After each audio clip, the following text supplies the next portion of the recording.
Και το οι ανακοινώσεις λοιπόν υψηλές, αλλά και το επίπεδο της οργάνωσης νομίζω ανάλογο με τους καλεσμένους μας. Έχουν μείνει ευχαριστημένοι και ενθουσιασμένοι και μάλιστα πολλοί δήλωσαν ότι θα παρατείνουν την παραμονή τους στην Ελλάδα, να γνωρίσουν και άλλες περιοχές, γιατί εντυπωσιάστηκαν από τη ζεστασιά και τη φιλοξενία που τους δώσαμε.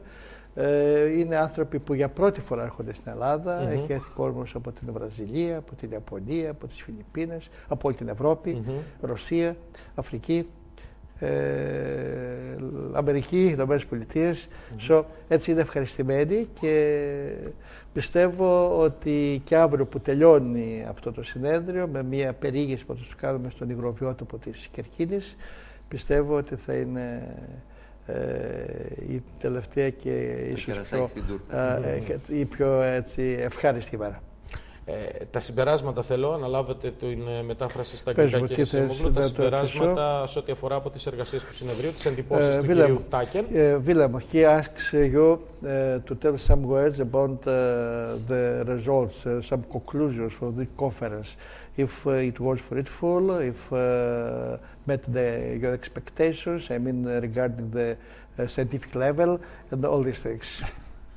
Well, the objective of the conference, of course, is to bring together as many scientists and people interested in vector ecology and control from all over Europe and parts of the rest of the world to discuss in 1 week progress in our field that we have made in the last few years. And the major goal of the meeting is that people exchange ideas and get some new ideas about progress that they can then apply in their own situation. And in this respect, I think the meeting has been very successful because we've had, for instance, one meeting on malaria. Some people are very worried. Malaria, yes. Yeah, you know that malaria was a very big problem in Greece on the world. 100 years ago. Greece and the other countries. And all the countries around the Mediterranean, yes. Actually.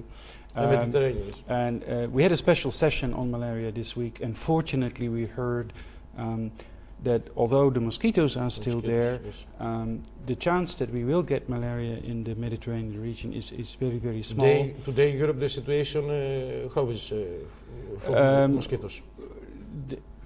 The mosquitoes that can transmit malaria in Europe, wherever they are a problem, are either being kept under control by programs like, for instance, here in Ceres, and in Italy with my colleague Bellini over there. In other parts of Europe where the mosquitoes are still around. Just a moment, κύριε Σίμογλου, εξηγήστε λίγο γιατί είναι...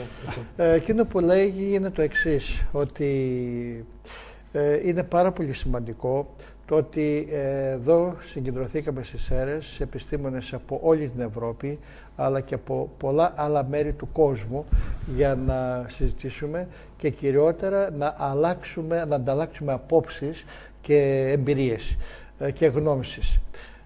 Σε αυτό το πράγμα, με αυτή τη λογική, το συνέδριο ήταν ιδιαίτερα επιτυχημένο. Υπήρχε μια ειδική ημερίδα ή μάλλον ένα ειδικό στρογγυλό τραπέζι, θα έλεγα, για την ελονοσία.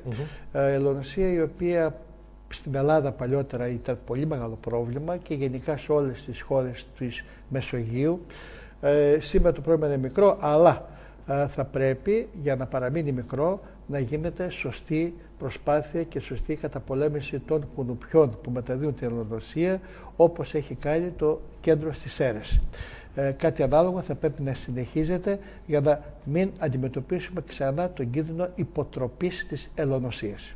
Πολύ σημαντικό και εδώ πραγματικά φαίνεται και η δουλειά που έχετε κάνει στο Νομαρχιακό Κέντρο Καταπολέμησης Κουνουπιών, το οποίο παίρνει πανευρωπαϊκό χαρακτήρα. Έτσι, δηλαδή, ακτινοβολία αυτή η έρευνα που κάνατε, η οργανωμένη προσπάθεια. Αν υπήρχαν και περισσότερα κονδύλια, θα ήταν καλύτερα βέβαια, θα το πούμε όλο αυτό.